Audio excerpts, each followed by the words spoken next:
اس کام کے کچھ لوازم ہیں، کچھ شرائط ہیں، اس کی کچھ تدریج ہے جو ہمیں سنت سے ملتی ہے، قرآن سے ملتی ہے، حدیث سے ملتی ہے۔ تو میں اس کام کے ضمن میں اس کی وہ تدریجی مراحل اور اس کے لوازم اور اس کی شرائط بیان کرنا چاہتا ہوں۔ سب سے پہلی شرط اول، وہ فارسی کا شعر مجھے یاد آیا کہ در رہے منزل لیلا کے خطر ہاش بسے، شرط اول قدمی نس کے مجنون باشی۔ پہلی شرط یہ کہ مجنون بنو۔ تو یہاں کا پہلی شرط کیا ہے؟ پہلے صاحب ایمان بنو، ایمان تمہارے دلوں میں ہو۔ یا ایھا الذین آمنوا آمنوا باللہ ورسولہ، یعنی ایک ایمان تو تمہیں حاصل ہے، اقرار باللسان، وہ تو تمہیں والدین سے مل گیا، عقیدہ تمہارا ہے، متوارث جو ہے تم عقیدے کو مانتے ہو، لیکن دلی یقین والا ایمان حاصل کرو۔ اصل میں اس کے بعد گاڑی چلتی ہے، اس کے بعد جو ہے نتائج نکلتے چلے جائیں گے، لیکن اگر وہاں ایمان کی کمزوری ہے تب اوپر سے کوششیں کریں گے، نتیجہ نہیں نکلے گا، آگے ہم بڑھ نہیں سکیں گے، ہمارے جو جد و جہد ہے وہ کامیابی سے ہمکنار نہیں ہوگی۔ اس جیسے ہی ہے جیسے ہم درخت لگانا چاہ رہے ہیں جس کی جڑ ہی نہیں ہے، آپ زمین کھود کر درخت جو اس کے اندر گاڑ دیں گے تو زمین تو نہیں پکڑے گی اس کو، وہ تو نیچے سے جڑ ہو اور پھر درخت جو ہے اس سے ابھرے، تو وہ ہوتا ہے کہ جس کے لیے یوں سمجھیے سرسبز درخت بنے گا۔ اس حوالے سے سب سے پہلا قدم کیا ہے؟ ہم اپنے گریبانوں میں جھانکیں، اپنے دلوں کو ٹٹولیں، وہ یقین والا ایمان ہے یا نہیں؟ اگر ہے تو اللہ کا شکر ادا کیجیے، تہنیت، مبارکباد، اور نہیں ہے تو پہلا کام یہ ہے کہ اے ایمان کے دعوے دارو، ایمان لاؤ جیسے کہ ایمان کا حق ہے۔ یقین اللہ کی ذات پر، اس کی صفات کمال پر، یقین مرنے کے بعد اٹھنے پر، بعث بعد الموت اور حساب کتاب، یوم حشر اور جنت اور دوزخ کا یقین، فرشتوں کا یقین، وحی کا یقین، قرآن کا یقین، کتابوں کا یقین، نبیوں اور رسولوں کا یقین، اور محمد الرسول اللہ کا یقین صلی اللہ علیہ وسلم کہ آپ آخری اور کامل رسول ہیں اللہ تعالیٰ کے، خاتم النبیین بھی ہیں اور آخر المرسلین بھی صلی اللہ علیہ وسلم۔ یہ یقین پہلے پیدا ہونا چاہیے۔ تو اب ظاہر بات ہے کہ جب میں نے یہ بات اتنی بڑی کہی ہے تو پھر مجھے یہ بھی بتانا چاہیے یقین کہاں سے ملے گا، کون سی دکان ہے، سپر مارکیٹ کوئی ہے جہاں پر کہ یہ جنس بکتی ہو؟ پہلی بات تو یہ ہے کہ اس کے لیے آسان ترین طریقہ کیا ہے؟ صاحب ایمان کی صحبت اختیار کرو۔ جیسے آپ بھٹی کے آگے بیٹھیں گے تو حرارت پہنچ جائے گی، آپ برف کی سل کے قریب بیٹھے ہوں گے ٹھنڈک پہنچ جائے گی۔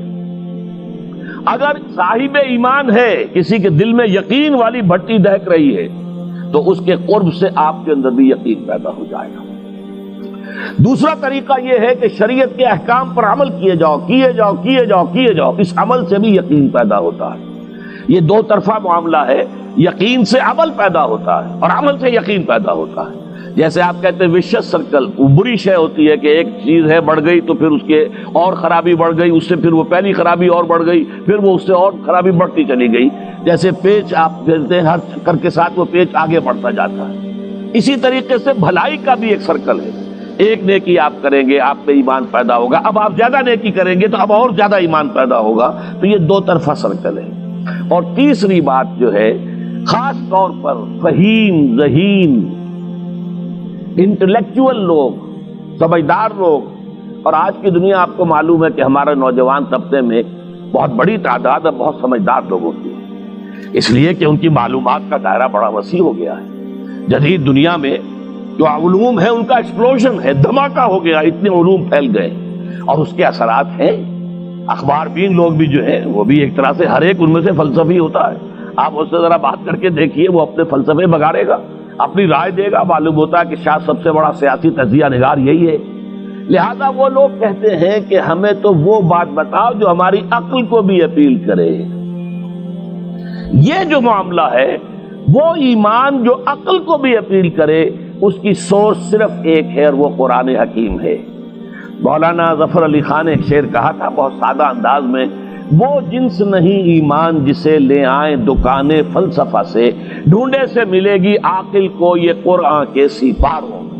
عاقل جو ہے انٹلیکچوئل، ایک ہے عام آدمی، عام آدمی جو ہے صاحب یقین کی صحبت سے بھی یقین پیدا ہو جائے گا، عام آدمی عمل کرتا رہے گا اس سے بھی یقین پیدا ہو جائے گا، لیکن عاقل، انٹلیکچوئل، وہ شخص جو کہتا ہے پہلے میری عقل کو اطمینان ہونا چاہیے پھر مانوں گا، اس کے لیے جو سورس ہے، منبع ہے، سرچشمہ ہے ایمان کا، وہ صرف اور صرف قرآن ہے۔ اس میں غور و فکر کرے، انسان اس طرح قرآن کو پڑھے کہ وہ براہ راست اس کا مفہوم اس کے دل کے اوپر اترتا چلا جائے۔ جیسے علامہ اقبال نے کہا ہے کہ تیرے ضمیر پہ جب تک نہ ہو نزول کتاب، گرہ کشا ہے نہ رازی نہ صاحب کشاف۔ قرآن تو تمہارے اپنے قلب پر نازل ہونا چاہیے۔ اور یہ اصل میں ان کے والد نے کہا تھا ان سے، بالکل بچپن میں۔ علامہ اقبال چھوٹے سے بچے تھے، ان کے والد تھے ذرا صوفی منش آدمی تھے، وہ شیخ نور محمد۔ وہ آئے فجر کی نماز مسجد سے پڑھ کر آئے تو دیکھا کہ اقبال جو ہے بچہ وہ قرآن پڑھ رہا بیٹھا ہوا۔ اس نے کہا والد نے کہ بیٹے تم یہ قرآن کیسے پڑھتے ہو؟ اب وہ حیران ہوا بچہ، کیا بجان بس میں پڑھتا ہوں قرآن جیسے پڑھتے ہیں، آپ کا مطلب کیا ہے؟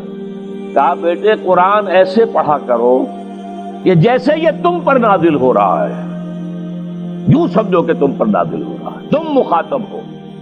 اب اس چیز کو انہوں نے اپنے اس شعر میں ادا کیا، تیرے ضمیر پہ جب تک نہ ہو نزول کتاب، گرہ کشا ہے نہ راضی نہ صاحب کشاف۔ جیسے یہ قرآن قلب محمد پر نازل ہوا تھا، فَإِنَّهُ نَزَّلَهُ عَلَىٰ قَلْبِكَ، جبرائیل نے یہ اے نبی اے محمد آپ کے دل پر اتارا ہے۔ تو جب تک ہمارے بھی دل پر نہیں اترے گا تو قرآن مجید جو ہے وہ ہمیں انسپائر نہیں کر سکے گا۔ ترجمہ آپ پڑھیں گے، کچھ آپ کو معلوم ہو گیا اس کا مطلب یہ ہے، تفسیر پڑھا، اچھا جی ٹھیک ہے فلاں مفسر نے یہ لکھا ہے، فلاں نے یہ لکھا ہے، یہ معلومات تو مل جائیں گی، لیکن وہ اندر سے جو موٹیویشن ہوتی ہے، اندر سے جو جذبہ ابھرتا ہے، اندر سے جو ایمان جو ہے ایک چشمے کی طرح قلب کی گہرائیوں سے ابلتا ہے، وہ نہیں ہوگا۔ وہ اسی وقت ہوتا ہے کہ جب وہ انٹلیکچوئل آدمی جو ہے وہ کم سے کم اتنی تکلیف ضرور کرے کہ اتنی عربی سیکھ لے کہ عربی جو ہے قرآن مجید اس کے براہ راست قلب پر نازل ہو سکے، وہ ترجمہ نہ دیکھے۔ اب ایک آیت پڑھی پھر ترجمہ دیکھا، پھر دیکھا اس میں نمبر 11 لکھا ہوا ہے، حاشیہ میں جا کر دیکھا نمبر 11 یہاں ہے، وہ دیکھا، تسلسل تو ٹوٹ گیا۔ اب وہ بات نہیں رہی۔ اور ترجمہ جو ہے وہ سبھی جانتے ہیں، دنیا میں ہر بچہ بھی سمجھ لے گا کہ غالب کا کوئی شعر ہو اور وہ آدمی پڑھ کے جھوم جاتا ہے کہ کیا بات کہی، اسی کا انگریزی میں ترجمہ کر دیجئے، اب اس میں کچھ بھی نہیں۔ آپ نے مفہوم تو بیان کر دیا انگریزی میں، لیکن جو تاثیر ہے اس غالب کے شعر کی وہ انگریزی میں منتقل نہیں ہو سکتی۔ تو قرآن مجید کا کچھ نہ کچھ مفہوم تو ترجمے سے معلوم ہو جائے گا، قرآن کی تاثیر ترجمے سے نہیں حاصل ہو سکتی، تفسیر سے نہیں حاصل ہو سکتی۔ اسی لیے دو سب سے بڑی تفسیروں کا ذکر علامہ اقبال نے کیا ہے کہ گرہ کشا ہے نہ رازی، نہ امام رازی کی تفسیر کبیر سے تمہیں فائدہ ہوگا اور نہ امام زمخشری کی کشاف سے ہوگا، جب تک کہ تمہارے اپنے دل پر قرآن نہ اترے۔ اور اس کے لیے لازم ہے کم سے کم یہ کہ اتنی عربی انسان سیکھ لے کہ بیریئر نہ ہو ٹرانسلیشن کا، کوئی پردہ حائل نہ ہو درمیان میں، تسلسل نہ ٹوٹے، آپ براہ راست پڑھ رہے ہیں اور براہ راست اس کا مفہوم آپ کے قلب پر نازل ہو رہا ہے۔ تو پہلا سٹیپ جو میں نے ان 3 آیتوں پر اضافی آیت سورہ نساء کی آپ کے سامنے رکھی، ہم میں سے ہر شخص کا پہلا کام یہ ہے کہ وہ یقین والا ایمان حاصل کرے۔ عام آدمی کے لیے صاحب یقین کی صحبت بھی مفید، عام آدمی کے لیے عمل سے بھی یقین پیدا ہوتا ہے، لیکن انٹلیکچوئل کے لیے، ذہین کے لیے، فہیم انسان کے لیے، انٹیلیجنسیا جسے آپ کہتے ہیں، اس کے لیے لازم ہے کہ وہ قرآن مجید کی گہرائیوں میں غوطہ زنی کرے اور قرآن اس کے اپنے قلب کے اوپر نازل ہو تو کہیں جا کر وہ قرآن کو سمجھے گا۔ چنانچہ علامہ اقبالی کا ایک اور شعر میرے ذہن میں آیا ہے، وہ میں آپ کو سنا دوں۔ ہم یہ سمجھتے ہیں کہ عرب تو ان کی اپنی زبان ہے، لہذا وہ تو قرآن مجید کو سمجھتے ہی ہوں گے، لیکن بسا اوقات ایسا بھی ہوتا ہے اگر دل پر حجاب آئے ہوئے ہوں تو قرآن مجید کے سمجھنے سے بھی کچھ حاصل نہیں ہوتا، دل پر حجاب ہے۔ یہی وجہ ہے تو عرب ہو یا عجم ہو، تیرا دل نہ دے گواہی، لغت غریب یہ قرآن مجید جو ہے، تو عجم ہو یا عرب ہو، یہ قرآن مجید تیرے لیے لغت غریب رہے گا جب تک کہ تیرا دل گواہی نہیں دیتا۔